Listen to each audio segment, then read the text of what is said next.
कहानी की शुरुआत में हम एक लड़के को अपने बिस्तर पर लेटे हुए देखते हैं। उसका नाम जानवू है। जानवू अपने माता पिता और बड़ी बहन के साथ रहता था। वह ठीक 10 बजे उठा जब उसका अलार्म बजा। जागने के बाद उसने फ्रेश होकर फ्रिज से थोड़ा पानी पिया। उस पल उसकी नजर मेज पर पड़े एक लिफाफे पर पड़ी। उसके अंदर उसकी माँ ने कुछ पैसे और एक नोट छोड़ा था। नोट में लिखा था, हम कुछ काम से बाहर गए हैं, कृपया मार्ट में जाकर कुछ किराने का सामान खरीद लें। जानवू को किराने का सामान खरीदने की कोई जल्दी नहीं थी, इसलिए उसने अपना कंप्यूटर चालू किया, गेम खेलना शुरू किया और लाइव स्ट्रीमिंग शुरू कर दी। थोड़ी देर बाद लाइव स्ट्रीम में उसके कुछ दोस्तों ने उसे टीवी चालू करके समाचार देखने के लिए कहा। जानवू ने टीवी चालू किया। समाचार में बताया जा रहा था कि सियोल में गंगबुक डोंग नामक जगह पर एक रहस्यमय वायरस दिखाई दिया है। वायरस संक्रमित लोगों को ज़ॉम्बी में बदल रहा था, जो दूसरों को काट रहे थे और उन्हें भी ज़ॉम्बी में बदल रहे थे। वायरस गंगबुक डोंग से पूरे सियोल शहर में और फिर वहां से पूरे देश में तेजी से फैल रहा था। उस समय जानवू को सियोल डिजास्टर मैनेजमेंट से अपने फोन पर एक संदेश मिला। संदेश में कहा गया था कि वायरस पूरे देश में तेजी से फैल रहा है, जिसके कारण आपातकालीन लॉकडाउन की स्थिति है और सभी से घर के अंदर रहने का अनुरोध किया गया है।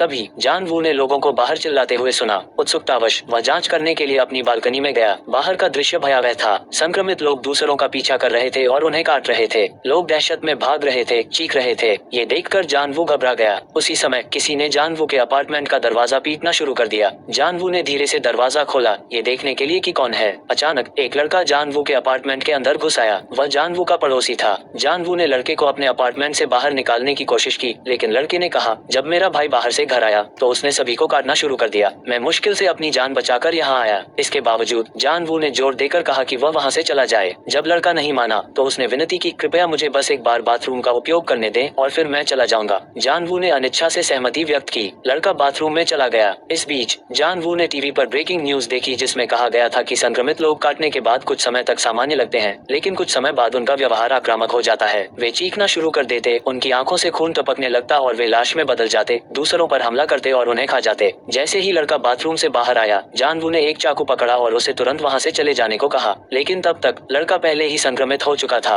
उसने जानवू पर हमला किया और उसे काटने की कोशिश की। सौभाग्य से जानवू ने लड़के को अपने अपार्टमेंट से बाहर धकेलने के लिए अपनी पूरी ताकत लगाई और जल्दी से दरवाजा बंद कर दिया। फिर उसने दरवाजे पर बैरिकेड लगाने के लिए एक बड़ा फ्रिज ले आया। उसके बाद जानवू ने अपने माता पिता को कॉल करने की कोशिश की, लेकिन कॉल कनेक्ट नहीं हो रही थी। तभी उसे अपनी माँ का संदेश मिला। इसमें लिखा था, हम सभी सुरक्षित हैं, लेकिन हम अभी घर नहीं आ सकते। किसी के लिए भी दरवाजा मत खोलना। सुरक्षित रहो और स्थिति के बारे में अपडेट के लिए टीवी देखते रहो। जानवू को अपने पिता का भी संदेश मिला, जिसमें बस इतना ही लिखा था, जिंदा रहो। संदेश ने जानवू को प्रेरित किया और उसने एक स्टिकी नोट पर जिंदा रहो लिखा और अपने परिवार की फ्रेम वाली फोटो के साथ उसे चिपका दिया ताकि उसका मनोबल बना रहे। जानवू के पास सीमित भोजन था, इसलिए उसने इसे सावधानी से राशन किया, बस 8 या 9 दिनों के लिए। ये देखकर जानवू ने सोचा, काश मैंने अपनी माँ की बात मान ली होती और किराने का सामान खरीदने बाहर चला जाता तो मैं अब इस स्थिति में नहीं होता। अगली सुबह जब जानवू उठा और उसने अपना फोन चेक किया तो उसने देखा कि लोग सोशल मीडिया पर मदद मांगते हुए फोटो पोस्ट कर रहे थे। ये देखकर जानवू ने एक कागज पर अपना पता लिखा, फोटो ली और हैशटैग स्टाइलर के साथ सोशल मीडिया पर पोस्ट कर दिया। फिर उसने अपने फोन को ड्रोन से जोड़ा और सिग्नल पाने की उम्मीद में उसे बाहर भेजा। ड्रोन से वह देख सकता था कि इमारत की हर मंजिल अब संक्रमित लोगों से भरी हुई थी, जो ज़ॉम्बी में बदल गए थे। जैसे जैसे ड्रोन ऊपर की ओर उड़ता गया, फोन पर सिग्नल दिखाई देने लगा, लेकिन उसी पल ड्रोन की बैटरी खत्म हो गई। जानवू अपने कमरे में वापस आ गया और गेम खेलने लगा, लेकिन थोड़ी देर बाद इंटरनेट कनेक्शन चला गया। निराश होकर जानवू सोने के लिए लेट गया। उस रात उसने बाहर से शोर सुना। जब उसने बाहर देखा तो उसने देखा कि एक महिला पुलिस अधिकारी का ज़ॉम्बी पीछा कर रहे थे।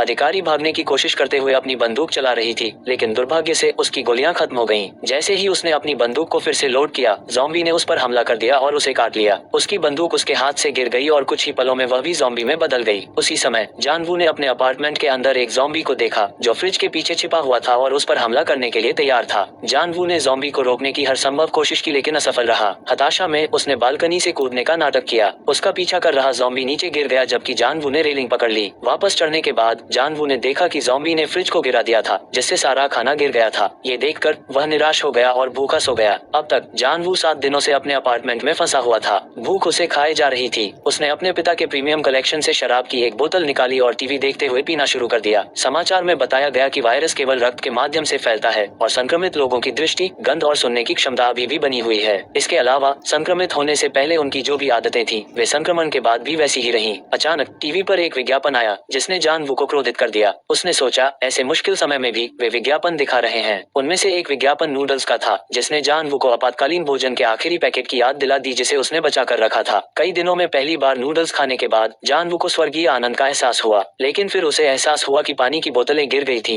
और नलों से पानी नहीं आ रहा था। हताश होकर जानवू ने टेबल से गिरा हुआ पानी पी लिया। अब जानवू को अपने घर में फंसे हुए 10 दिन हो चुके थे। उसने एक वीडियो संदेश रिकॉर्ड करना शुरू किया जिसमें कहा गया, मेरे पास भोजन और पानी नहीं है। मैं बाहर जाकर ज़ॉम्बी बनने से बेहतर भूख से मरना पसंद करूंगा। मेरे फोन पर किसी से संपर्क करने के लिए सिग्नल नहीं है। टीवी पर एक ही खबर बार बार आ रही है। तभी जानवू को याद आया कि उसकी माँ रेडियो सुनती थी जिसके लिए सिग्नल की जरूरत नहीं थी। बस 3.5 मिलीमीटर जैक वाले ईयरफोन की एक जोड़ी की जरूरत थी। उसने रेडियो सुनने के लिए ईयरफोन ढूंढे लेकिन उसे सिर्फ वायरलेस ईयर मिले। निराश होकर जानवू ने कहा, हर चीज वायरलेस क्यों होनी चाहिए। 15वें दिन तक जानवू ने अपने पिता के कलेक्शन से सारे ड्रिंक्स खत्म कर लिए थे और नाच गाकर अपना ध्यान भटकाने की कोशिश की। अचानक उसने अपने माता पिता और बहन को घर आते देखा। बहुत खुश होकर जानवू उनके पास दौड़ा लेकिन कुछ ही पलों बाद उसे एहसास हुआ कि यह सब एक भ्रम था। दिल टूटकर जानवू बैठ गया और रोने लगा। बाद में उसके फोन में आखिरकार सिग्नल आया और उसे अपनी माँ का एक वॉइस मैसेज मिला। उसने मैसेज सुनने की कोशिश की लेकिन सिग्नल कमजोर था। इसलिए जानवू बालकनी में गया, रेलिंग पकड़ी और एक सेल्फी स्टिक का इस्तेमाल करके अपना फोन उठाया और अपनी माँ का वॉइस मैसेज सुना। मैसेज में जान ने कहा,